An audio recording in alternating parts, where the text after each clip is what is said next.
Vamos a empezar. El domingo pasado hicimos una pausa en cuanto a la secuencia que llevamos. Retomémosla hoy y el domingo vamos a hacer otra pausa para tratar el asunto de el nacimiento de Jesús y ciertas cosas interesantes que hay que ver ahí. Pero hoy vamos a retomar Segunda de Reyes. Acompáñame por favor a Segunda de Reyes, capítulo 18, versículo 19. El tema de hoy es ¿en qué se basa tu confianza? Y esa es la pregunta que encontramos en este pasaje. Segunda de Reyes 18, 19 dice: el comandante en jefe les dijo: díganle a Ezequías que así dice el gran rey, el rey de Asiria, ¿en qué se basa tu confianza? Vamos entonces a tratar de poner un poco el contexto. La última vez que hablamos sobre Segunda de Reyes, analizamos sobre la maldad que tenían los israelitas y cómo Dios los despreció. Hay un tema muy interesante que más adelante lo vamos a desarrollar a profundidad, que es cuando la Biblia nos dice al final de Segunda de Reyes que Dios se negó a perdonar. Dios no quiso perdonar a los israelitas y no quiso perdonar a los de Judá. Y es un caso extraño. Normalmente todos esperamos que Dios nos perdone, pero en esa situación particular, que más adelante, si Dios quiere, lo estaremos analizando a profundidad, nos muestra que Dios no quiso. Habían pasado ya muchas cosas y no quiso. Y Dios no quiso perdonar a los israelitas. Rechazó a su pueblo por partes. Primero a los israelitas, todos los que no eran de Judá, de la tribu de Judá, y luego rechazó a los de Judá. Terminó rechazando a todos.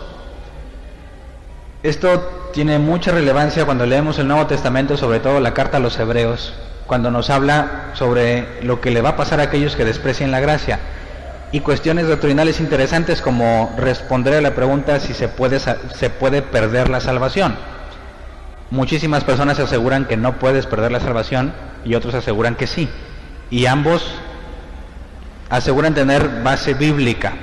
Entonces, cuando entremos en este tema de cómo Dios se negó a perdonar, nos meteremos en esas preguntas difíciles, pero vamos entonces a dejar establecido que para este momento en el que Dios va a tratar con Ezequías, ya rechazó a los israelitas que vivían en Samaria. Debido al constante pecado de ellos, decidió rechazarlos. Dice Segunda de Reyes, capítulo 17, versículo 18. Dice: por lo tanto, el Señor se enojó mucho contra Israel y lo arrojó de su presencia. Solo quedó la tribu de Judá. Y Dios usó al rey de Asiria para expulsar a los israelitas que vivían en Samaria. Dios hizo exactamente lo mismo que hizo con las naciones que vivían en Canaán y en esos lugares cuando trajo a los israelitas. Les dijo a los israelitas: a causa de la maldad de las naciones he decidido expulsarlos de la tierra. Y mete a los israelitas y les dice: si ustedes se comportan como ellos, les voy a hacer lo mismo, los voy a expulsar. Y aquí vemos que ya se cumplió eso.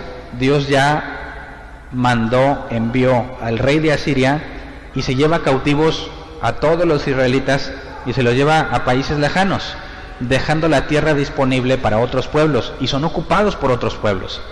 Entonces, lamentablemente vemos que ese ciclo se repite. Las naciones que llegaron a las tierras de Canaán y esos lugares antes que los israelitas se pervirtieron tanto que Dios decidió sacarlas, no exterminarlas.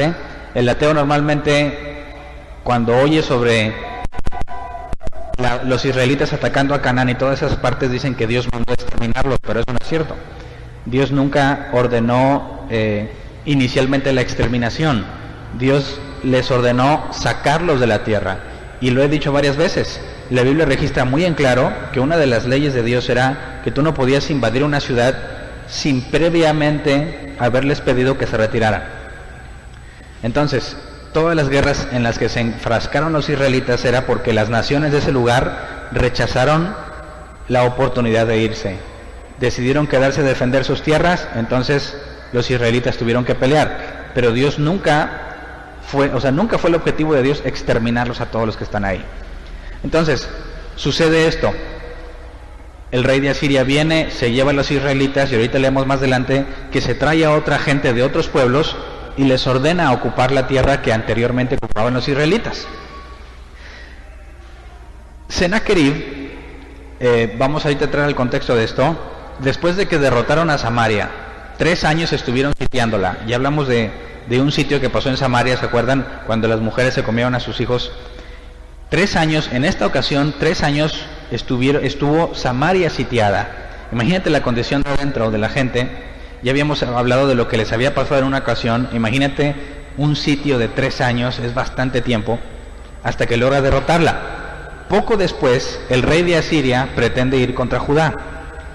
Dice 2 de Reyes 18:17.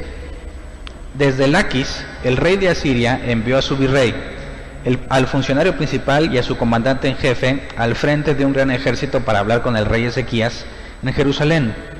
Marcharon hacia Jerusalén y al llegar se detuvieron junto al acueducto del estanque superior en el camino que lleva al campo del lavandero.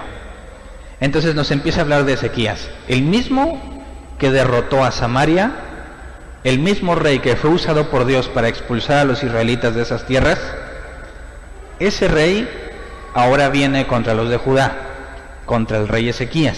Pero quisiera que analizáramos qué clase de hombre era Ezequías, porque los israelitas eran todos gente idólatra. Pero no le molestaba a Dios el hecho de que fueran idólatras, sino que adoraban a Dios y a los ídolos. Hacían esta mezcla que Apocalipsis, en la revelación a través de Jesucristo, nos dice que Dios prefiere que seas frío o caliente, pero si eres tibio te vomitará de su boca. El problema de los israelitas es que no le decían a Dios, ya no quiero nada contigo y me voy a vivir mi vida en paz. Si tenemos un Dios que nos dio libre albedrío, creo yo que cualquiera podría decirle, Dios, ya no quiero saber nada de ti, y si Dios me ha dado libre albedrío, me permitiría irme. ¿Qué clase de Dios sería aquel que te obliga a estar con Él? Dios obliga o nos obliga a estar con Él, o Dios está con nosotros mientras nosotros lo permitimos. ¿Y cuándo lo permitimos? Entonces, si los israelitas hubiesen rechazado a Dios, si hubieran dicho, ya no quiero nada de ti, y me voy tras de mis ídolos, hubiera sido quizás una historia diferente a decir, creo en Dios, soy el pueblo de Dios, pero también tengo ídolos. Más adelante vamos a ver cómo incluso los de Judá, dentro del templo de Dios, tenían imágenes de Aserá, de Dagón, tenían cuartos especiales de prostitución sagrada dentro del templo de Dios. Entonces, realmente era una mezcla, eran cristinos, por así decirlo. Era gente tibia, y ese era el punto de quiebre que Dios llevó a Dios a que los rechazara por completo. Porque ni fríos ni calientes, en medio, y no reconocen que están mal. Pero, mientras que Samaria está así totalmente perdida la gente, Ezequías hace algo diferente. Vamos a leer 2 de Reyes 18 del 2 al 6. Dice, está hablando de Ezequías, tenía 25 años cuando ascendió al trono y reinó en Jerusalén 29 años. Su madre era Abí, hija de Zacarías. Ezequías hizo lo que agrada al Señor, pues en todo siguió el ejemplo de su antepasado David. Quitó los altares paganos, destrozó las piedras sagradas y quebró las imágenes de la diosa Será.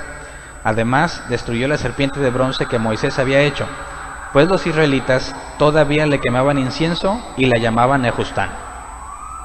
Entonces, ¿se acuerdan de la serpiente que Moisés levantó?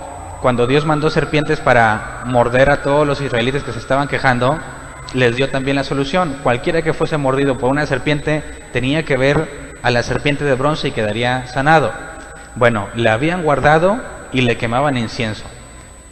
Le habían hecho una especie de deidad, aún la vara, la serpiente de bronce que Moisés había hecho. Nomás para que veamos el grado de idolatría que estaba metido en las cosas de Dios. Y dice el versículo 5, Ezequías puso su confianza en el Señor, Dios de Israel. No hubo otro como él entre todos los reyes de Judá, ni antes ni después. Se mantuvo fiel al Señor y no se apartó de él, sino que cumplió los mandamientos que el Señor le había dado a Moisés. Entonces, aquí dice claramente que él puso su confianza en el Señor, ¿verdad? Y quisiera que nos lo grabáramos, porque el versículo inicial le mandan preguntar a Ezequías, ¿en qué se basa tu confianza? Aquí nos dan testimonio. Ezequías siguió los caminos de David, obedeciendo la ley de Moisés. ¿Por qué dice que los caminos de David? Porque sus antepasados no habían sido justos. Entonces, Ezequías era una excepción importante, porque en lugar de hacer lo que sus papás hicieron, o lo que su abuelo hizo, decidió no tomar el ejemplo de ellos, sino tomar el ejemplo de David. ¿Sí me explico? No tenía un ejemplo en carne propia, alguien que le diera el buen ejemplo de cómo hacer las cosas, sino que basado en los registros de David, decidió hacer como David hizo. Eso es una decisión que muchos de nosotros a veces tenemos que tomar.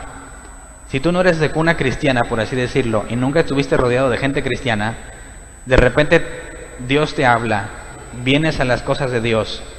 ¿Quién te va a enseñar? ¿Qué ejemplo vas a seguir? No tienes personas cercas que te muestren cómo resolver las cosas. La Biblia nos dice que pongamos los ojos en Jesús, que tratemos de imitarlo a Él. Muchas veces no vamos a tener a alguien cercano que nos muestre cómo hacer las cosas, cómo reaccionar correctamente según la Biblia.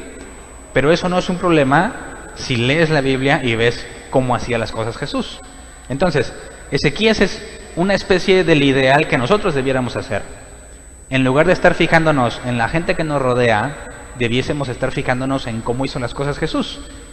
Obviamente Ezequías no sabía nada de Jesús, ¿verdad? Entonces, Ezequías tomaba el ejemplo de David, obedeciendo la ley de Moisés, pero viendo o poniendo atención cómo David la aplicaba, porque Dios dio testimonio de que David era conforme a su corazón. Algo que nosotros también tenemos que aprender a hacer. Entonces, fíjate cómo la Biblia nos dice que Ezequías confiaba en Dios, ¿verdad? Entonces, nos habíamos quedado en que el rey de Asiria mandó un gran ejército con ciertos representantes delante para darle un mensaje a Ezequías. Leamos 2 de Reyes 18:18. Dice: entonces llamaron al rey y salió a recibirlos Eliaquín, hijo de Gilquías, que era el administrador del palacio, junto con el cronista Sebna y el secretario Joa, hijo de Asaf. O sea, Ezequías no fue en persona, sino que mandó representantes. Dice el versículo 19: el comandante en jefe les dijo: díganle a Ezequías que así dice el gran rey y el rey de Asiria. ¿En qué se basa tu confianza? Digo, esta pregunta sería fácil de responder, ¿no? ¿En qué se basa tu confianza? Pues la Biblia dice que Ezequías puso su confianza en el Señor. Pero sigamos leyendo, dice: tú dices que tienes estrategia y fuerza militar, pero estas no son más que palabras sin fundamento. ¿En quién confías que te rebelas contra mí? Ahora bien, tú confías en Egipto, ese bastón de caña astillada que traspasa la mano y hiere el que se apoya en él. Porque eso es el faraón, el rey de Egipto, para todos los que en él confían. Y si ustedes me dicen: nosotros confiamos en el Señor nuestro Dios, ¿no se trata acaso, Ezequías, del Dios cuyos altares y santuarios paganos tú mismo quitaste, diciéndole a Judá y a Jerusalén: deben adorar solamente ante este altar en Jerusalén? Pausa. ¿Qué está diciendo? Que él está enterado de que Ezequías quitó todos los altares que tenía. Pero, desde el punto de vista de alguien idólatra, eso fue algo malo. ¿Cómo te atreves a quitar todos los santuarios dejando nomás uno? Este hombre no entiende o no conoce las leyes de Dios. No sabe que Dios ordenó que solamente en un lugar, y que lo que Ezequías está haciendo es correcto.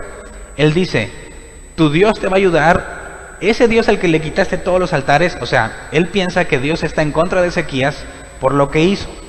Nos dejan claro que estos hombres, aunque conocen lo que Ezequías ha hecho, no saben de las cosas de Dios, de las leyes que ha dado y de cómo Dios ordenaba la adoración solo a él. Entonces, a ojos del comandante en jefe, Ezequías debe de haber hecho enojar mucho al Dios de los israelitas, desde su perspectiva, ¿verdad? Versículo 23, sigue hablando este señor, dice: ahora bien, Ezequías, haz este trato con mi señor el rey de Asiria. Yo te doy 2000 caballos si tú consigues otros tantos jinetes para montarlos. Pausa. ¿Por qué le ofrece caballos? No es un regalo. Le está retando que consiga 2000 jinetes. A ver si tiene un ejército para defenderse. Le dice: yo te doy los caballos para que me ataques, tú nomás pones los jinetes. Como un intento de demostrar que no tiene el ejército apropiado para atacarlos. Tan seguro está que le dice: yo te regalo los caballos para que me ataques, tú nada más pones los jinetes. Ni siquiera tienes eso. Dice versículo 24: ¿cómo podrás rechazar el ataque de uno solo de los funcionarios más insignificantes de mi señor, si confías en obtener de Egipto carros de combate y jinetes? ¿Por qué insiste en Egipto? Porque si tú lees Segunda de Reyes, en varias ocasiones los israelitas le pagaron a Egipto con oro y plata. ¿De dónde lo sacaron? Del templo.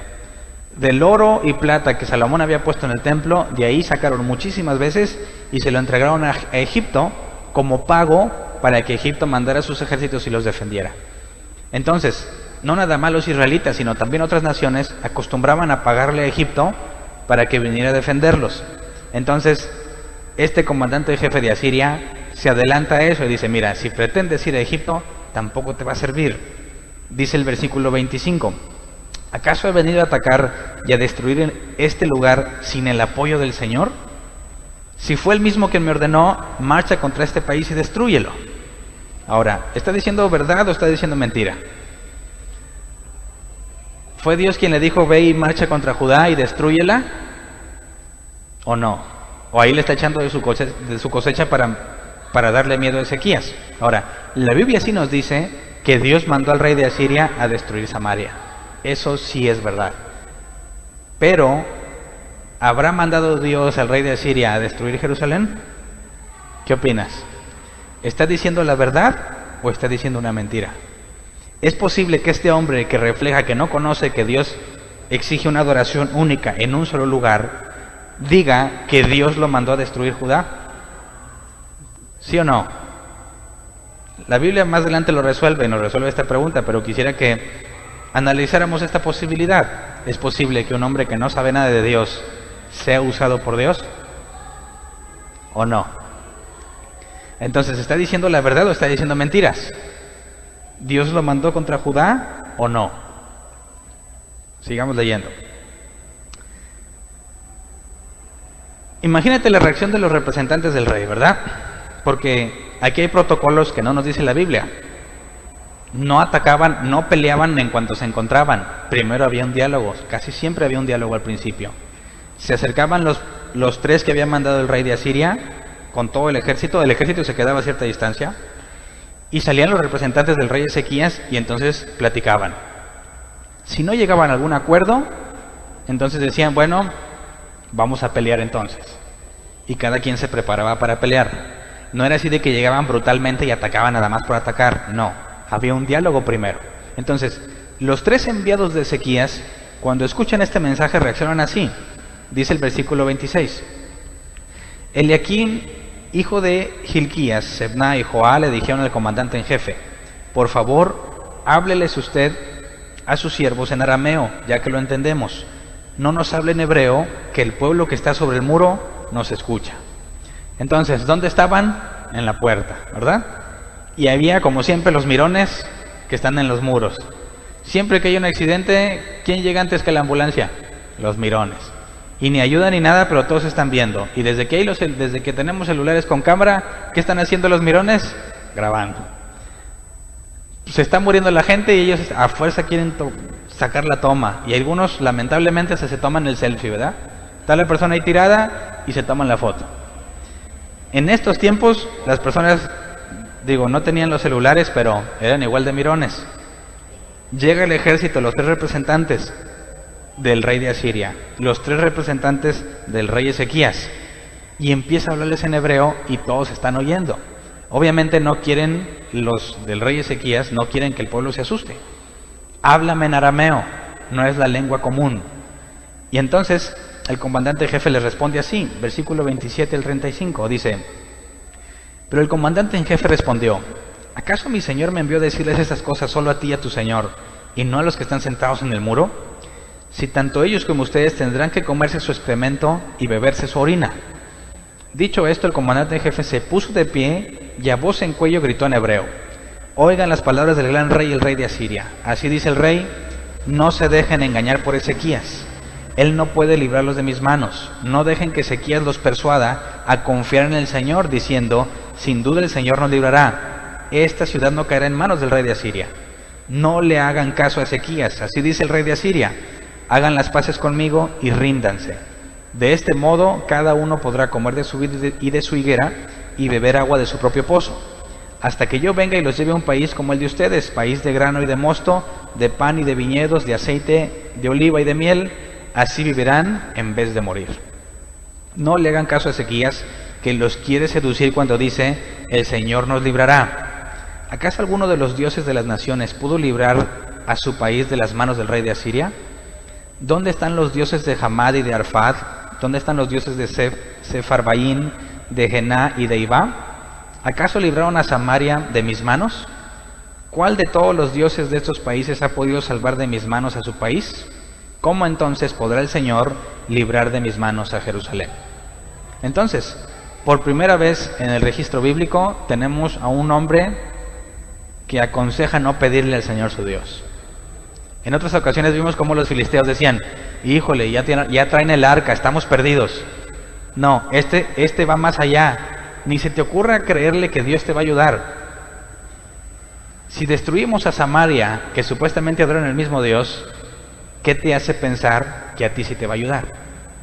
Ahora, este tipo de problemas suceden mucho en el cristianismo. Cosas inesperadas. Yo me acuerdo, todavía no soy tan viejo, ¿verdad? Pero yo me acuerdo que hablar de alguien con cáncer era raro. Hoy alguien le dio cáncer, era así como que el primo de un amigo, del vecino, mi amigo de la primaria. Era alguien muy lejano a quien le daba cáncer. Conforme avanza el tiempo, cada vez es más común saber que alguien tiene cáncer. Y cuando te haces cristiano piensas que nunca te va a pasar. Y un día, sin que te lo esperes, detectas algo extraño, vas y te checas y resulta que tienen cáncer. Resulta que tu familiar tiene cáncer. Y sabes que esos problemas no se arreglan con una medicina. Sabes que es un proceso largo y doloroso. Sabes que muchísimas personas mueren de cáncer. Hay quienes no tienen problemas de salud, pero quizás problemas económicos. Vives bien dentro de lo que cabe. Ahí la llevas con las deudas, pero poco a poco se acumulan más. Y llega el momento en que explota. Vienen a reclamarte una deuda que tienes muy vieja. Vienen a reclamarte cosas que debiste haber pagado hace mucho y no las has pagado. Entonces, sabes que muchísimas personas les da cáncer, muchísimas personas les quitan su casa, muchísimas personas les embargan las cosas, muchísimas personas tienen accidentes. ¿Qué te hace estar seguro de que a ti no te va a pasar? Si a otros cristianos les pasa, ¿por qué a ti no? ¿En qué se basa tu confianza? Si supone, la Biblia nos dice que Ezequías confiaba en Dios, ¿verdad? Pero si leemos el capítulo 19, versículo 1 dice, cuando el rey Ezequías escuchó esto, se rasgó las vestiduras, se vistió de luto y fue al templo del Señor. Además, envió a Eliaquín, administrador del palacio, al cronista Sebna y a los sacerdotes más ancianos, todos vestidos de luto para hablar con el profeta Isaías, hijo de Amós. Este Isaías es el autor del libro que lleva su nombre en la Biblia, Isaías. Entonces, lo que escribió Isaías es contemporáneo a esto, es de estos tiempos. Cuando tú ves que el libro de Isaías está lejísimos de Segunda de Reyes, parece que pasaron muchos años en el futuro. Pero no, la Biblia no está organizada cronológicamente en todos los casos. De hecho, hay libros, por ejemplo, no hemos llegado a Proverbios y Salomón ya se murió.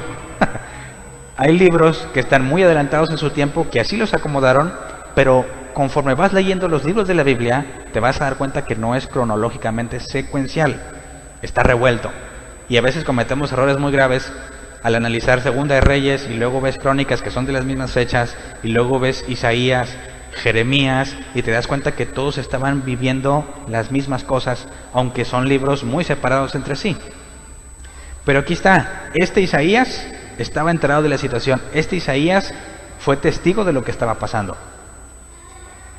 El rey, que se supone que confía en Dios, ¿qué hizo? Va al templo y le dicen, hablen con el profeta. Este es el mensaje que le dan. Leamos versículo 3 al 4.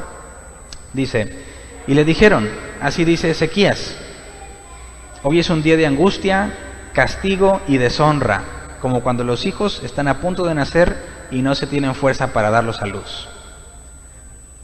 ¿Por qué dice esto? Es día de angustia, castigo y deshonra. ¿Castigo por qué?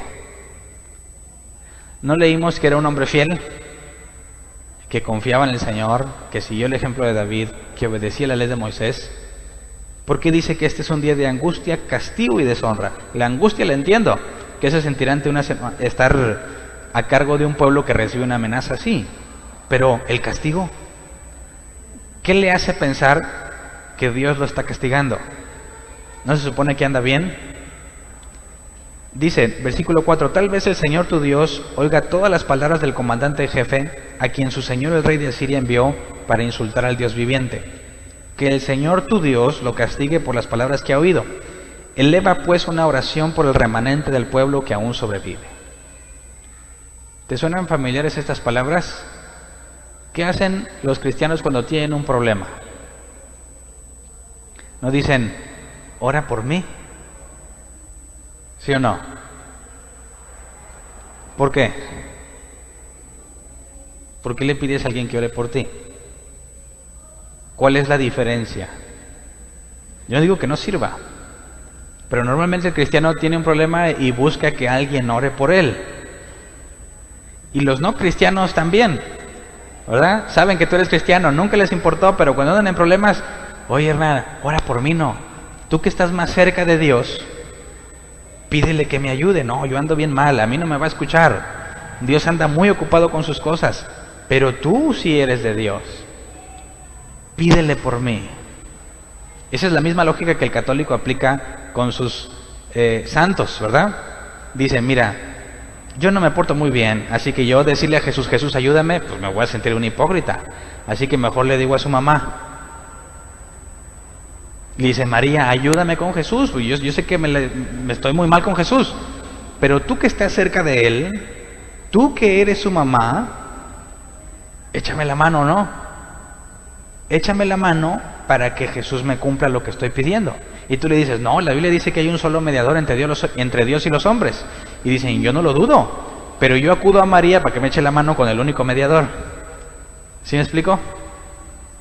Dime si los cristianos no hacen exactamente lo mismo cuando van a buscar que alguien ore por ellos. Tú le puedes decir a un católico, ¿por qué no se lo pides directo tú? No, pues yo ando mal. Y el cristiano va y dice, pastor, ore por mí.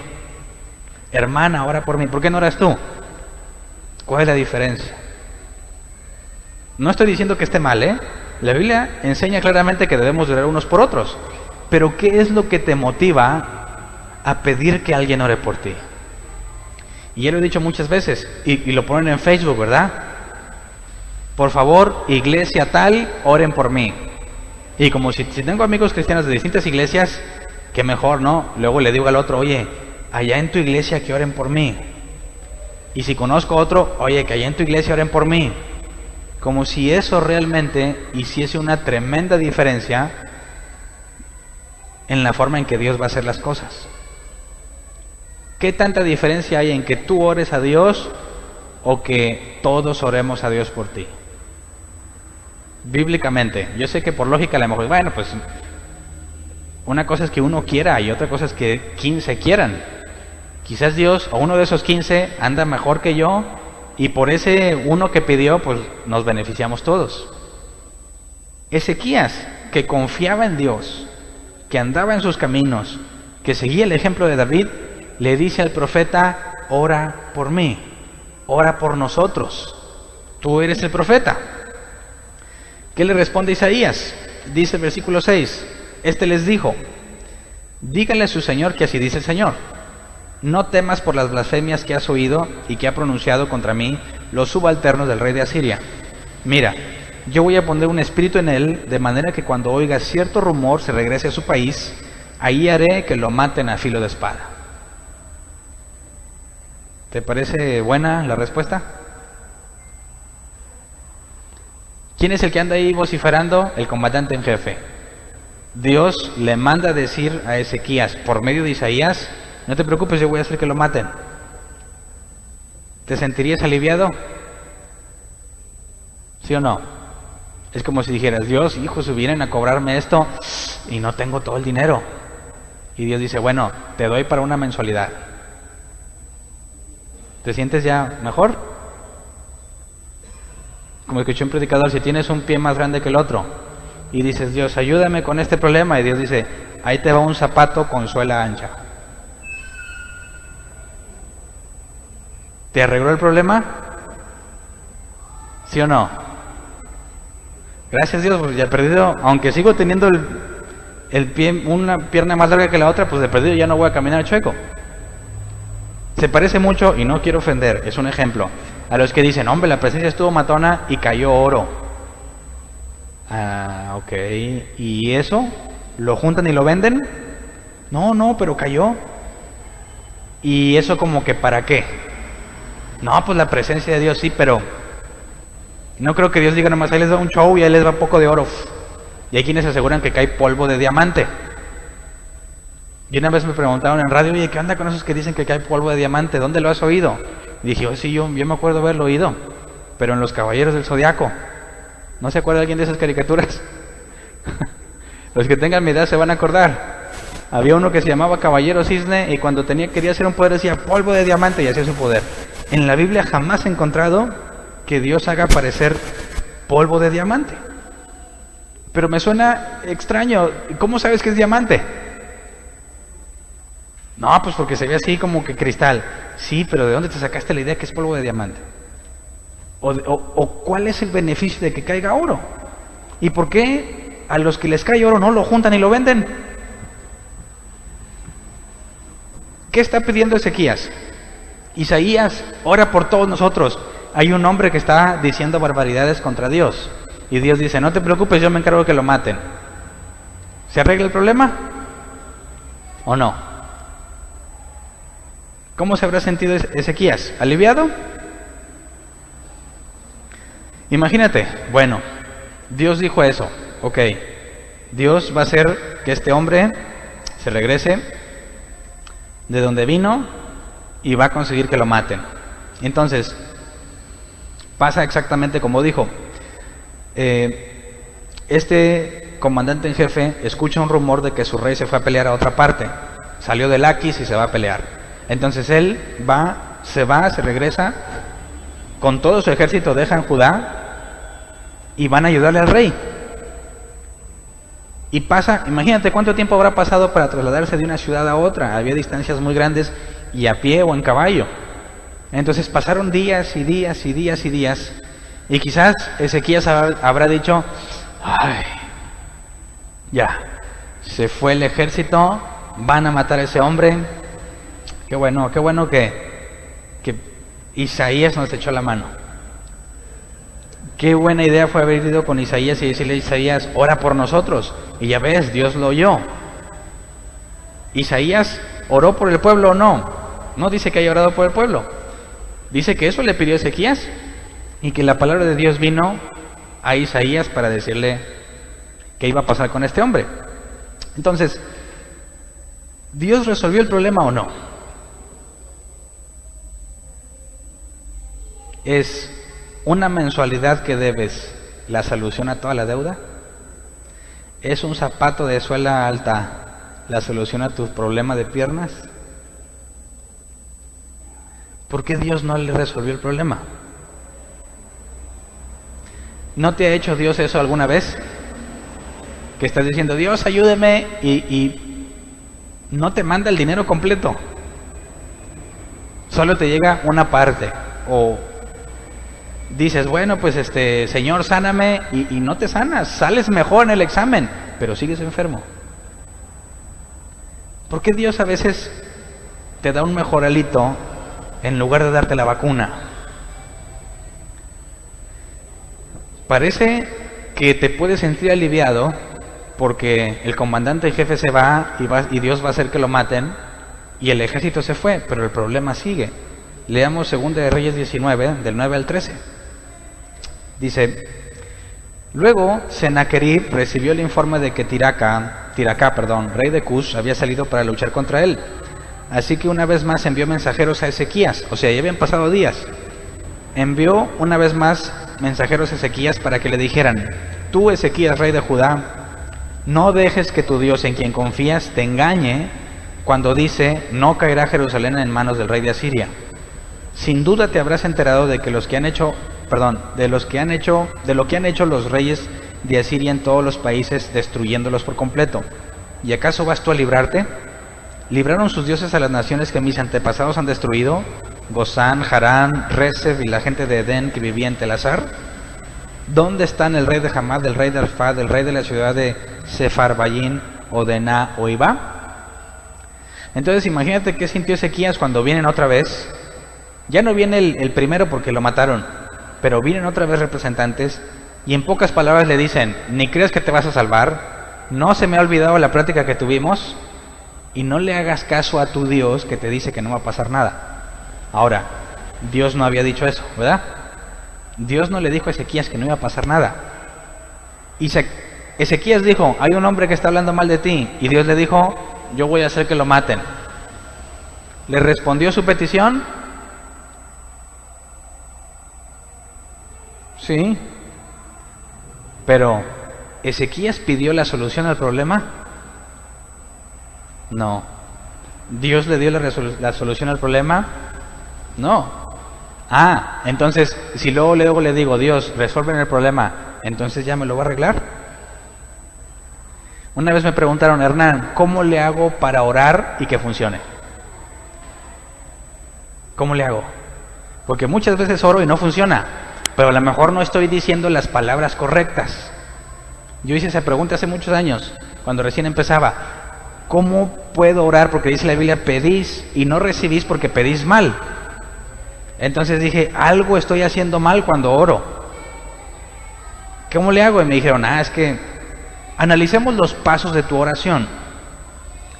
Lo primero que tienes que hacer es exaltar al Rey de los cielos. ¿Cómo te presentas ante el Rey de los cielos? Así como si fuera Pedro por su casa.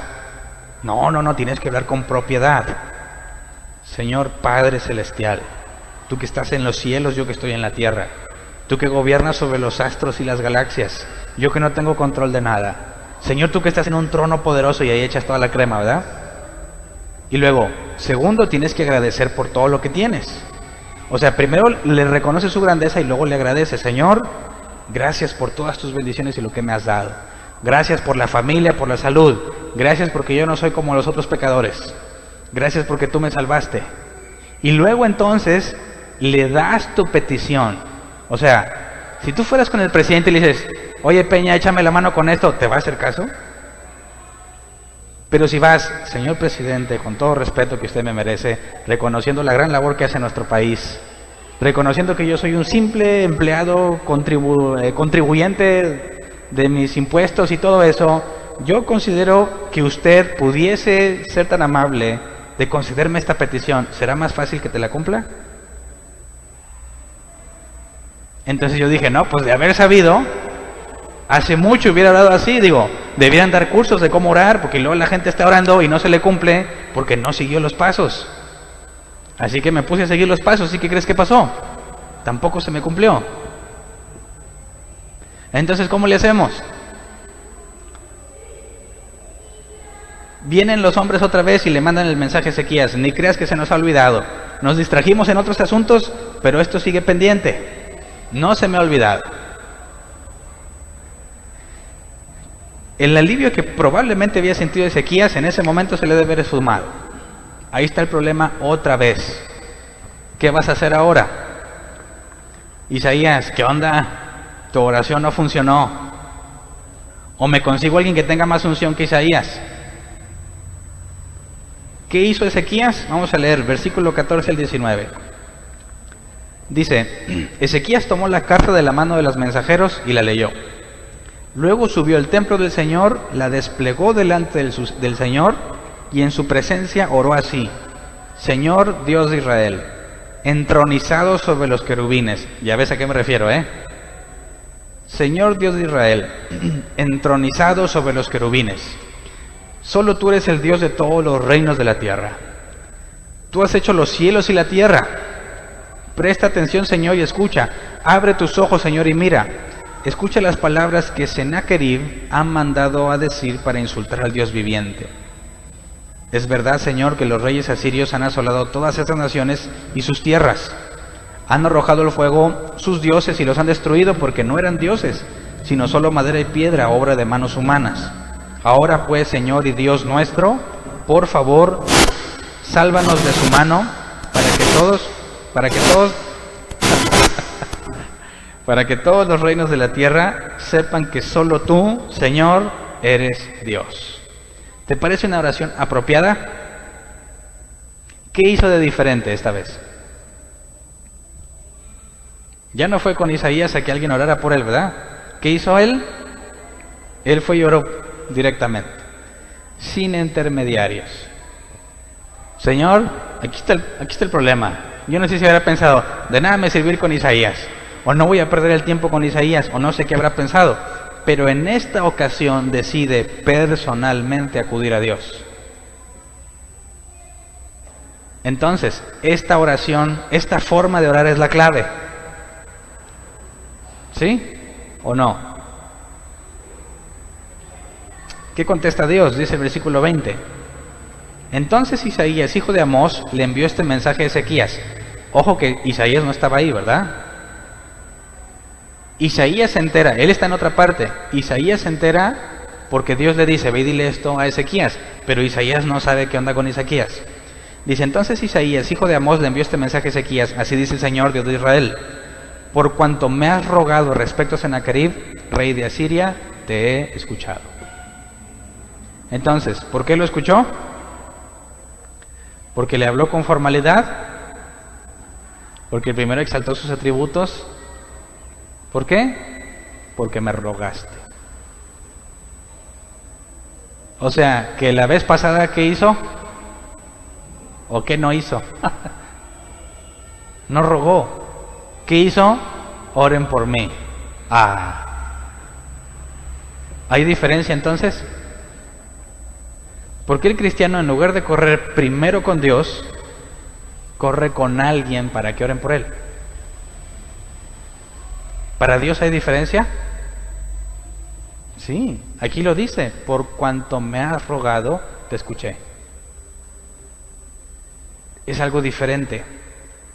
Y quiero aclararlo porque hay personas que se acercan y quisiera que si en algún momento tú lo haces, me entiendas por qué te lo voy a decir y te lo adelanto. Quizás nunca me lo vayas a pedir, pero si me lo pides, desde ahorita quiero explicarte por qué respondo a estas cosas. Cuando alguien viene y dice, Hernán, ora por mí, ¿qué crees que les digo? ¿Y para qué quieres que yo ore por ti? Y algunos ponen cara de, pues, ¿no eres tú el pastor? ¿No estás para eso? Digo, ¿quién se esperaría que alguien le diga, yo no voy a orar por ti? Cuando los cristianos dicen, ¿qué peticiones tiene, hermano? Fulano, sí, mira, aquí. Y pura mentira que oran. ¿O tú piensas que oran por todo lo que dijiste? No dudo que habrá algunos que sí, pero oye, te pido que eres por esto y por esto y por esto. Vale, chido. Señor, ahí te encargo lo que dijo, vámonos. ¿O realmente se va a poner a interceder por ti? ¿Las cosas van a cambiar porque intercede por ti? ¿Qué es lo que le interesó a Dios de Ezequías en esta ocasión y por consecuencia de eso lo escuchó? Que le rogó personalmente. Por cuanto me has rogado, te he escuchado. Esto revela algo muy interesante. Dios no ha dado la solución. ¿Por qué? Porque Ezequías no ha hecho lo que tenía que hacer. Si tú pudieras resumir la Biblia en palabras simples, ¿cuál es el resumen? Dios quiere tu amistad. ¿Para qué hizo Dios todo lo que ha hecho desde el principio? ¿Por qué desde el principio, antes de que pasara todo, dice la Biblia, y Él ya había diseñado todo? ¿Qué es lo que Dios ha buscado desde Génesis 1? Y lo vemos hasta fin de Apocalipsis. Estar con los que le aman. No con todos, no, con los que lo aman. ¿Qué es lo que Jesús les va a decir al final de los tiempos a muchos? Apartaos de mí, le van a decir, en tu nombre eché fuera demonios, sanamos a los enfermos, hicimos milagros, y Jesús les va a decir, jamás los conocí, apártense de mí. Palabra conocí es el griego ginosko, conocer por medio de la experiencia personal. O sea que Dios les va a decir a muchos, tú y yo nunca nos conocimos. Usaste mi nombre, te usé, pero no te conozco, apártate. ¿Qué es lo que Dios busca? Una experiencia personal contigo. Y si no llegas a eso, ¿cuándo vas a conocer a Dios? Ezequías dice, oye Isaías, ora por nosotros. Y Dios le manda un mejoralito. Cuando Ezequías va con Dios y le empieza a decir, Dios le dice, por cuanto me rogaste, no por toda la crema que le echó, ¿verdad? De su oración fue mucha crema y presentó su punto. Pero si tú escuchas y lees las oraciones de Moisés, no oraba así. Si tú lees las oraciones, las pláticas que tenía Abraham con Dios, no oraba así. Lee las de Elías, no oraba así. No podemos llegar a la conclusión de que si oras así, Dios te escucha, porque los hombres más cercanos a Dios, más cercanos que Ezequías, no oraban así. Pero hablaban directamente con Dios. ¿A quién podría acudir a Abraham para que oraran por él? No te vayas más lejos, Jesús. ¿Quién podía decirle a Jesús, oye, ora por mí? No. ¿Quién? Pablo, cuando andaba en sus viajes misioneros. ¿Quién podía orar por Pablo? Decían, allá los que están en las iglesias, oren por mí para que aguante todo lo que me está pasando. Pero jamás para lograr algo de Dios. Esa es la parte importante. Quisiera que viéramos qué hace Dios ante esta situación que no hizo cuando Isaías oró. Dice el versículo 21 al 31. Esta es la palabra que yo, el Señor, he pronunciado contra él. O sea, contra el rey de Asiria. Dice, la virginal hija de Sión te desprecia y se burla de ti. La hija de Jerusalén menea la cabeza al verte huir. ¿A quién has insultado? ¿Contra quién has blasfemado? ¿Contra quién has alzado la voz y levantado los ojos con orgullo? Contra el Santo de Israel. Has enviado a tus mensajeros a insultar al Señor, diciendo, con mis numerosos carros de combate, escalé las cumbres de las montañas, las laderas del Líbano. Talé sus cedros más altos, sus cipreses más selectos, alcancé sus refugios más lejanos y sus bosques más frondosos. Cavé pozos en tierras extranjeras y en esas aguas apagué mi sed. Con las plantas de mis pies sequé todos los ríos de Egipto. ¿No te has dado cuenta? Dice Dios. Hace mucho tiempo que lo he preparado. Desde tiempo atrás lo vengo planeando y ahora lo he llevado a cabo. Por eso tú has dejado en ruinas a las ciudades fortificadas. Pausa. Todo eso que está pasando, ¿quién lo planeó? Dios. Desde hace mucho tiempo. O sea, que desde hace mucho tiempo Dios dijo, van a ir con Ezequías y le van a decir esto. Y luego va a pasar esto. El comandante en jefe se va a ir, lo van a matar y luego van a regresar. Y Ezequías se va a enterar. Toda esa crisis que está viviendo Ezequías, ¿quién la planeó? Dios. ¿Por qué? Dice, sigamos leyendo. Versículo 30, sus habitantes impotentes están desalentados y avergonzados. Son como plantas en el campo, como tiernos pastos verdes, como hierba que brota sobre el techo y que se quema antes de crecer. Yo sé bien cuando te sientas, cuando sales, cuando entras y cuánto ruges contra mí. Porque has rugido contra mí y tu insolencia ha llegado a mis oídos.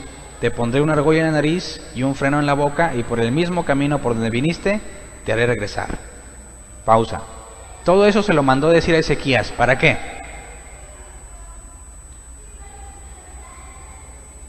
Nada de eso aplica para Ezequías, ¿verdad? Dios le está diciendo a Ezequías, mira, Ezequías, esto es lo que le digo yo al rey de Asiria. Pero no se lo está diciendo al rey de Asiria. Se lo está platicando a Ezequías. Hasta este punto, Dios le está mostrando, yo lo traje, yo ya lo escuché y yo me voy a encargar de él. En pocas palabras, ¿qué le está diciendo a Ezequías? ¿Qué le dijo Dios a Moisés cuando dijo, Dios, ahí vienen los carros y aquí está el mar? ¿Qué le dijo Dios? Pues ábrelo. Dile al mar que se abra para que pases. ¿A quién se le hubiera ocurrido eso? Yo hubiera pensado, bueno, Dios va a aparecer un barco o lanchas para todos o algo. Pero ¿a quién se le ocurre abrir el mar? Y Dios se lo dice así como que, pues ¿qué te pasa, Moisés? Pues abre el mar, como si fuera algo lógico. Ezequías viene a rogarle a Dios, ay Señor, mira lo que está haciendo. Dios le dice, yo lo traje y yo voy a hacer que se vaya. O sea, ¿por qué estás así? ¿No dice la Biblia que todo, a los hijos de Dios, todo obra para bien? Entonces, ¿por qué nos preocupamos? ¿Por qué? Porque no andas tan bien. ¿O por qué? Ezequías está rogándole, mira Señor la carta, como si Dios dijera, a ver, ¿qué es eso? ¡Qué bárbaro! ¿Cómo escribir? Dios todo lo sabe, pero quiero que veas la forma en la que Ezequías conoce a Dios. Piensa que le tiene que enseñar la carta, mira Dios lo que dijo. Olvidando por completo, o no sé si no lo entendía, que Dios está en todas partes al mismo tiempo. Dicen, yo no puedo presentarme así ante la presencia del Señor. No. ¿En qué momento has estado fuera de la presencia del Señor? ¿No es omnipresente? Entonces, ¿en qué momento dejaste de estar en su presencia? Nunca has dejado de estar en su presencia, nunca. Pero ¿por qué pensamos que sí? Dices, me aparté de Dios, como si Dios se viera allá a lo lejos y yo acá bien separado. Pero ¿en qué momento podrías apartarte de Dios si Dios está en todas partes? Ahí es donde entiendo cómo Ezequías, a pesar de que era fiel, a pesar de que seguía el ejemplo de David, a pesar de que obedece la ley de Moisés, no conoce a Dios, no lo conoce. Y por consecuencia está todo preocupado, angustiado. Primero dijo, esto es día de angustia y de castigo, o sea, Dios me está castigando. ¿No es la forma en que casi todos reaccionamos cuando nos pasa un problema? A lo mejor es porque ando mal, Dios me va a estar castigando por algo. Ay Señor, es que me aparté de ti. Se nos olvida quién es Dios. No hay forma de que te apartes de Él. Otra cosa es que no lo obedezcas, ¿verdad? Dices, es que ando apartado del Señor. No seas mentiroso. Todo el mugrero que haces lo haces delante de Él. Pero pensamos que no. Entonces dice, versículo 29. Esta será la señal para ti, Ezequías. Ahora sí le dice algo a él. Le platica todo cómo está el asunto del rey de Asiria y le dice, esta será la señal para ti, Ezequías. Este año comerán lo que crezca por sí solo y el segundo año lo que de ahí brote. Pero el tercer año sembrarán y cosecharán, plantarán viñas y comerán su fruto. Una vez más los sobrevivientes de la tribu de Judá echarán raíces abajo y arriba darán fruto, porque de Jerusalén saldrá un remanente, del monte Sión un grupo de sobrevivientes. Esto lo hará mi celo, celo del Señor Todopoderoso. Entonces, ¿cómo trató Dios a Ezequías cuando vino a rogarle personalmente? Según la explicación de Jesús, lo trató como un amigo. Jesús dijo, te he dado a conocer la voluntad de mi Padre, por eso ya no te digo siervo. Cuando viene Dios, ¿y qué le platica a Ezequías? Antes de decirle cuál era la solución, primero se pone a explicarle que todo lo que está pasando es porque Él así lo planeó. Y luego le dice, no te preocupes, mira, va a pasar 1 año, 2 años, al tercer año, ustedes se van a poner a plantar. Tienes 3 años aquí adelante en el que no van a tener problemas. ¿Eso te daría confianza? ¿O te da más confianza que alguien ore por ti?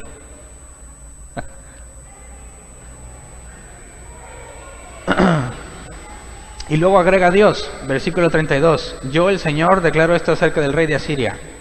No entrará en esta ciudad, ni lanzará contra ella una sola flecha. No se enfrentará a ella con escudos, ni construirá contra ella una rampa de asalto. Pausa. ¿Por qué dice esto? Porque así destruyeron a Samaria. A Samaria le destruyeron con rampas de asalto y así.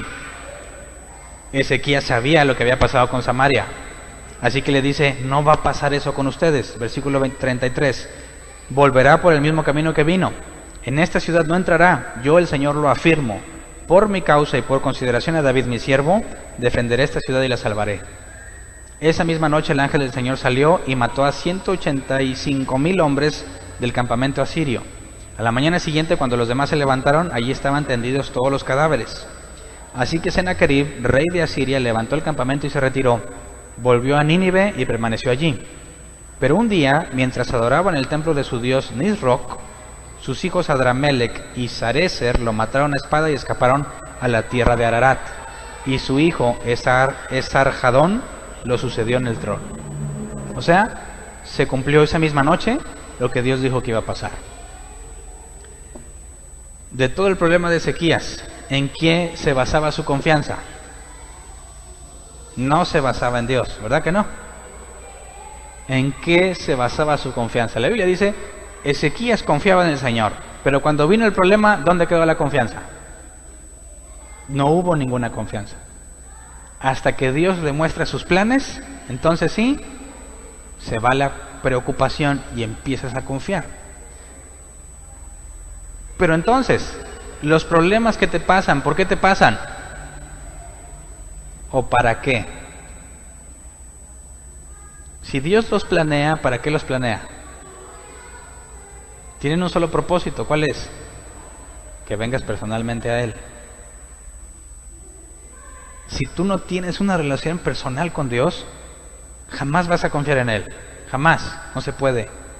Aunque hagas todo lo que el cristiano tiene que hacer, nunca vas a aprender a confiar en Dios. Nunca te vas a basar en la confianza que Él te ha dado porque no lo conoces.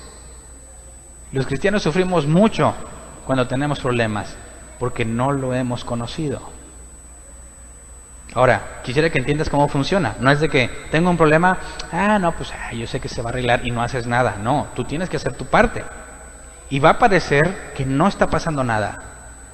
Y quizás muchas veces vas a orar y Dios no te va a contestar. Pero no puedes olvidar todas las veces que Dios te ha ayudado. Con todas las veces que te ha ayudado, ¿se ha ganado tu confianza o no? ¿Es digno de que confíes en Él con todo lo que ha hecho por ti?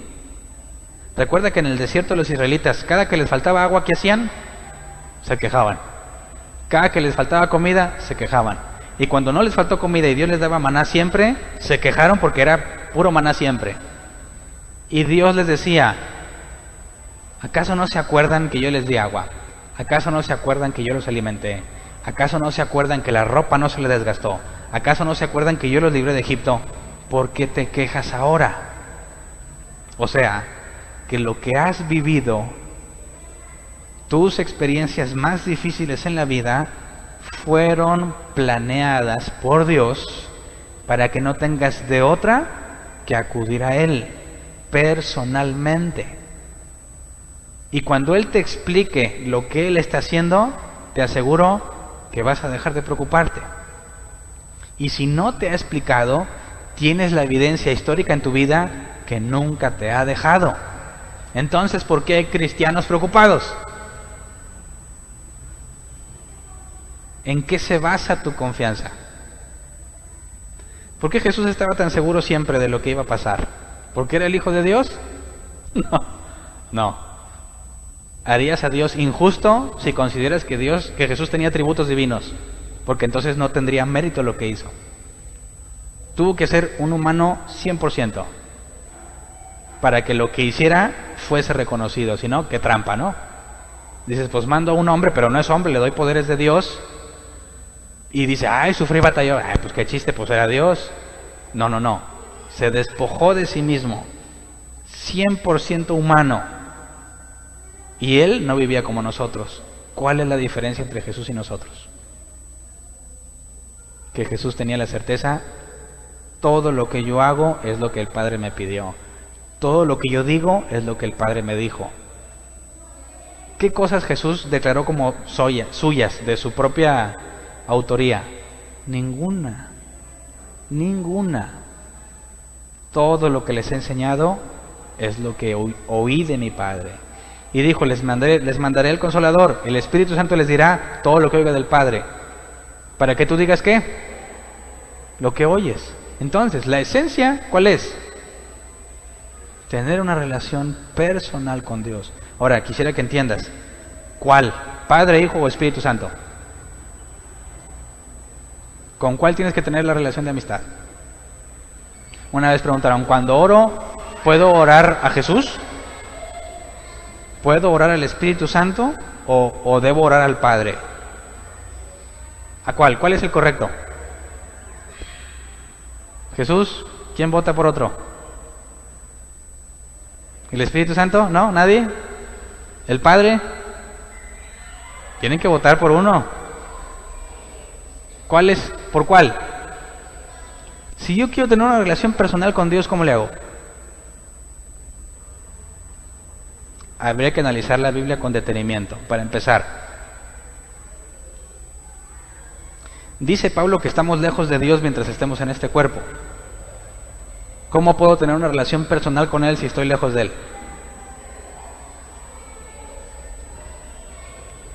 Jesús dijo, estaré con vosotros todos los días, ¿verdad? Pero cuando le dijeron, Jesús, ¿cómo debo orar? Di, Padre nuestro que estás en el cielo. Entonces nada más al Padre. Pero dice, no, lo que pides en mi nombre te será dado. O sea, lo que Jesús me diga, pero ¿a qué horas me lo dijo si yo oro al Padre? ¿Alguien se revuelve con esos asuntos? ¿Para qué es el Espíritu Santo?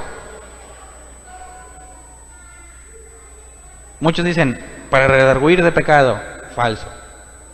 La Biblia no dice eso. Dice que el Espíritu Santo redarguye de pecado a los incrédulos. Y a los hijos de Dios nos guía a toda verdad. El Espíritu Santo nos guía a toda verdad. Pablo decía muchas veces, quise ir a Siria, no me acuerdo qué lugar era, y el Espíritu Santo me lo impidió. Jesús dijo, yo hago todo lo que mi Padre me dice. O sea que el Padre siempre le hablaba, o el Espíritu Santo. Cuando se bautizó vino sobre el Espíritu Santo. Entonces, cuando Jesús hablaba con Dios, ¿con quién hablaba?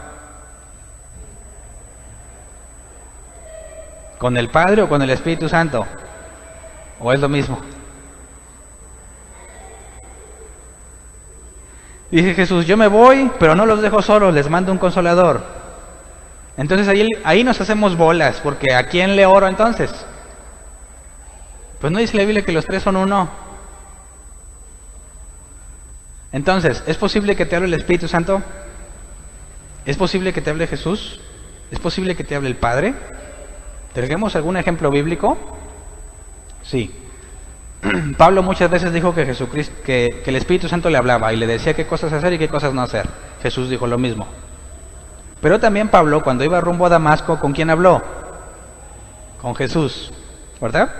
Y cuando los discípulos estaban con Jesús en la transfiguración del monte, ¿de quién era la voz que oyeron? Del Padre. Este es mi Hijo amado. Entonces, ¿quién te puede hablar en el transcurso de tu vida? Los tres. ¿Sabes reconocerlos? Esto es algo que el cristiano debería decir, claro, porque conozco a Dios. Pero es difícil pensar que alguien podría decir, no tengo la menor idea, porque Jesús dijo, mis ovejas oyen mi voz y me siguen. No siguen ninguna otra voz porque no la conocen. Pero extrañamente el cristiano sigue muchas voces, pero no conoce la voz de Dios. ¿No te preocupa eso?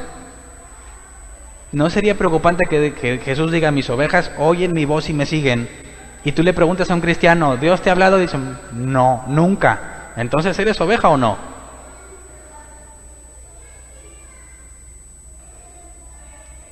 A mí me preocupó hace muchos años ese tema. No puede ser, yo no tengo la más mínima idea de cuándo Dios me habla. Entonces no soy su oveja. No entro en la clasificación esa. Jesús dijo, mis ovejas oyen mi voz y me siguen. Si tú no la oyes, ¿no crees que estás en problemas? Entonces, bíblicamente podemos determinar, si el Espíritu Santo está conmigo siempre y me guía a toda verdad, debiera ser la voz que más escucho. ¿No crees? Y vemos que Jesús en determinadas ocasiones se aparecía a las personas, no siempre. Y el Padre menos. Son muchos menos las ocasiones en las que el Padre manifiesta su voz de forma audible para los hombres. Pero no significa que no pueda hablarte. Entonces necesitamos dejar de ser como Ezequías al principio. Eres fiel. Buscas hacer las cosas que Dios quiere. Sigues el ejemplo de Jesús, pero no lo conoces. ¿Y cómo se evidencia eso? En que te la vives preocupado, angustiado, porque tu confianza no está basada en Dios, porque no lo conoces. Qué diferente sería decir, a ver, me está pasando esto, pero yo sé que Dios lo planeó, ¿no? Y si Dios lo planeó, ¿será para destruirme? ¿Me voy a morir? A lo mejor. Pero si Dios lo planeó y te vas a morir, es porque es tu tiempo, ¿no? Entonces dijo Pablo, para mí morir es ganancia.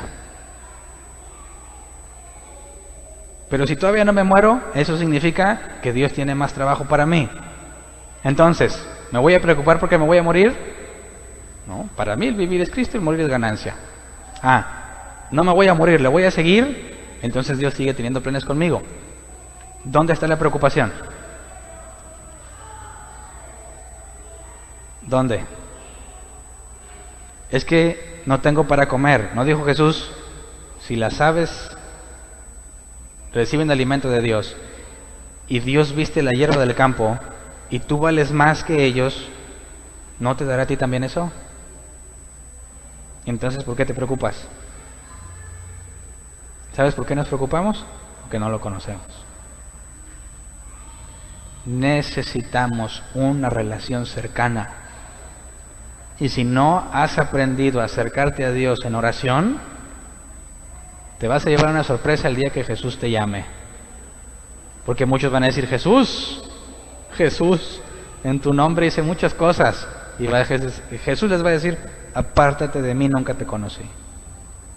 Imagínate qué van a sentir esas personas con ministerios grandes. ¿Quién sana a los enfermos hoy en día? ¿Qué clase de persona anda sanando a los enfermos, haciendo milagros? ¿Qué clase de persona? Y Jesús les va a decir, ¿tú que andabas haciendo eso? No te conocí. Eso no es lo importante. Lo importante es que nos conocimos íntimamente, personalmente. Te conozco, me conoces, confías en mí. Abraham fue llamado amigo de Dios. Enoc caminó con Dios. Moisés fue llamado amigo de Dios. Jesús le dijo a los discípulos, ya no te voy a decir siervo, te voy a decir amigo. ¿Cuál es la esencia del cristianismo entonces? ¿Ser buenas personas? No. Si tú te enfocas en ser una buena persona, estás perdiendo tu tiempo. Ser buena persona es la consecuencia de tener una relación cercana con Dios. Si soy hijo de Dios, haré las obras de mi Padre. Si eres hijo del diablo, las obras del diablo. Entonces, el cristiano no puede luchar por ser un buen cristiano, porque nunca lo vas a lograr. El cristiano se hace un buen cristiano por la influencia que recibe de Dios en su vida diaria. Así como las mañas se pegan, la naturaleza divina, la forma de ser de Dios, el amor que tú recibes de Él, se tiene que reflejar. Por eso Jesús dijo, por sus frutos los conoceréis. No dijo que porque sean buenas personas, por sus frutos los vas a conocer. El buen árbol da buen fruto, el malo, mal fruto, no se puede mezclar. ¿Me explico? ¿En qué se basa tu confianza, cristiano? Recapacita. ¿Vives angustiado, preocupado por lo que va a pasar? Yo entiendo que te pase por la mente, pero cuando viene por la mente tienes que encaminarlo al lugar que le corresponde. Cuando diga, a ver, convierte las piedras en pan, tú vas a decir, escrito está, no solo de pan vivirá el hombre. Jesús nos dio el ejemplo. Cuando viene el pensamiento de, oye, ¿y esto? Tienes que contestar con la Biblia. Tírate de aquí, la Biblia dice que no te va a pasar nada, no tentarás al Señor tu Dios. Póstrate y te ayudo, solo al Señor tu Dios adorarás. Lo va a pensar, te va a llegar aquí la preocupación, ¿y si no pagas? ¿Qué es lo que tienes que responder a eso? Jesús dijo, no estéis afanosos. Suficiente es el día de hoy, mañana traerá su propio afán. Si hoy tienes lo necesario para vivir, puedes confiar en Dios, en que mañana también. Y si no, es porque ya te tocaba irte. Pero Dios no deja de cumplir su palabra. Él es fiel. Así que recapacita en qué se basa tu confianza. Vamos a ponernos de pie. ¿Quién quiere confiar en Dios? Aguas. ¿Qué se necesita para aprender a confiar en Él? Uno de esos planes como los de Ezequías, que Dios haga planes de esos para que aprendas a conocerlo. ¿Estás dispuesto? ¿Estás dispuesto a pasar por ahí? Eso es lo que se requiere, ese es el proceso. Pero el cristiano vive diciéndole a Dios, no, por favor, Señor, no. No. A mí no me gusta esta idea, dijo Jesús. Si es posible que pase de mí esta copa, pero no se haga mi voluntad sino la tuya. Señor, yo sé que tú puedes darme una vida sin problemas. A mí me gustaría mucho eso, pero no se haga mi voluntad sino la tuya. Señor, yo no quisiera enfermarme, nunca. Pero si tú consideras que necesito enfermarme para aprender algo, no se haga mi voluntad sino la tuya. Señor, yo no quiero perder, yo quiero ganar. Pero si al perder me haces ganar algo en ti, Señor, hágase tu voluntad. Y entonces, en carne propia, vas a empezar a experimentar los planes de Dios. Y te vas a dar cuenta, como Ezequías, que Dios te va a decir, Hernán, ¿para qué estás ahí chillando? A mí se me ocurrió. Yo lo hice y yo lo voy a arreglar. Tú simplemente limítate a aprender todo lo que puedas en cada día. Pero yo tengo el control. Dios tiene el control de todo. Por más feo que se vea tu asunto, ¿a quién crees que se le ocurrió? A Dios. Y si a Él se le ocurrió, según su palabra, va a obrar para bien. ¿Verdad? A sus hijos, todo obra para bien. No todo va a ser chido. Todo obra para bien. Sea lo que sea que Él te traiga, te va a llevar a algo bueno. ¿Puedes confiar en eso? Entonces vamos a hacer una oración sincera, que cumpla su voluntad en nuestras vidas. ¿Estás dispuesto a pedírselo? Consciente. No emocionado, ¿verdad? Sí, Señor, tu voluntad. Y luego, ay, Señor, ¿por qué? No. Consciente, Señor. Quizás te das cuenta, estoy como Ezequías, no te conozco. Pienso que porque hago las cosas que me corresponden ya.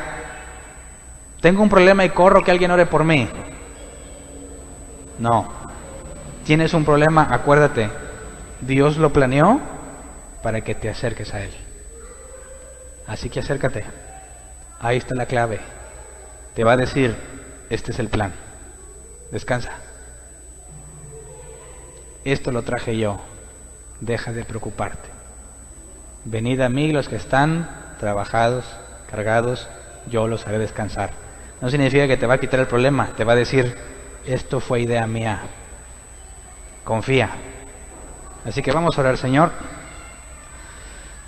Quisiéramos primero pedirte perdón porque, así como Ezequías, nos enteramos de algo difícil, viene un problema, una situación que nosotros consideramos mala, y luego nos echamos a llorar, nos empezamos a preocupar, quizás corremos a que alguien ore por nosotros, corremos a que alguien nos ayude, corremos a pedir prestado, corremos a buscar soluciones, y cuando todo falla acudimos a ti. Así fue como hizo Ezequías. Primero buscó ayuda en alguien más y cuando se dio cuenta que no funcionó, no tuvo más que acudir directamente a ti. Esto es lo que queremos pedirte, Señor, que nos enseñes, que lo primero que debemos hacer ante cualquier situación es acudir a ti. Enséñanos a buscarte a ti en la intimidad de nuestro cuarto, no tener que esperar a venir a la iglesia. Tú estás en todas partes, Señor. Enséñame a buscarte donde quiera que yo esté, aún en mi ignorancia, Señor, y pueda decir tonterías cuando estoy orando contigo, pero te pido que tengas paciencia conmigo, Señor. Yo sé que tú conoces mi situación, sabes la enorme ignorancia que tengo, y por eso es que te pido misericordia, Señor, y paciencia para que me enseñes día con día a conocerte cada vez más. Yo no quiero ser de los que se van a sorprender ese día que te vean pensando que les esperaba una corona de gloria, como dice Pablo, y que le digas, jamás te conocí, apártate de mí. Al contrario, Señor, queremos saber y decir, como Elías decía, vive Dios en cuya presencia estoy. Ayúdanos a recordar siempre que en todo momento estamos delante de ti, que no hay forma de apartarnos de ti, Señor. Como decía Pablo, ni lo alto, ni lo bajo, ni lo profundo, nada podrá apartarnos de ti, porque tú estás en todas partes, Señor. Tú eres todopoderoso, tú eres omnipresente, todo lo sabes, Señor, todo lo puedes. Tú eres digno de confianza. Señor, perdónanos por todas las veces que nos hemos desesperado y hemos pensado que nos has abandonado. Perdónanos por todas las veces que luego pensamos que nos estabas castigando y no pudimos ver con claridad que no era un castigo, sino una forma de acercarnos más a ti. Que eso que se veía como algo malo, en esencia, después de haberlo pasado, terminó siendo algo muy bueno. Enséñanos, como Moisés decía, a contar de tal forma nuestros días que traigamos al corazón sabiduría. Señor, cumple tu voluntad en nosotros. Enséñanos a orar como Jesús oraba. Enséñanos a platicar contigo para decirte las cosas que anhelamos, pero siempre poner en primer lugar que se cumpla tu voluntad, porque tu palabra dice que tu voluntad es buena, agradable y perfecta. Gracias por todas las veces que me has dicho no. Gracias por todos los problemas que has permitido en mi vida, porque es por eso, por tu misericordia, al permitir esas cosas, que me has permitido conocerte. Así que en lugar de quejarme, quiero ser agradecido, creyendo, confiando por la historia que he tenido contigo, que nunca me has dejado, que nunca me has abandonado y que por eso eres digno de confianza. Gracias, Señor. Amén.